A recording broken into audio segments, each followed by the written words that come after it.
Naghahalo-halo na ang mga araw ko. Minsan, hindi ko alam kung anong araw na habang nakakulong ako dito sa aking kwarto.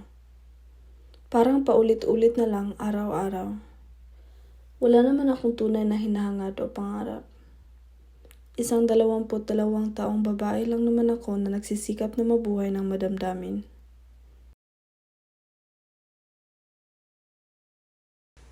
Ilang taon na akong nakatira sa lugar na to.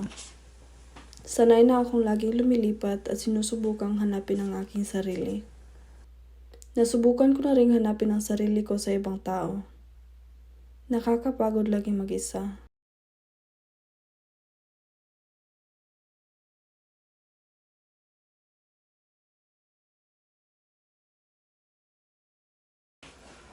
Ramdam ko ang pighati sa aking kaluluwa. Sana komportable ako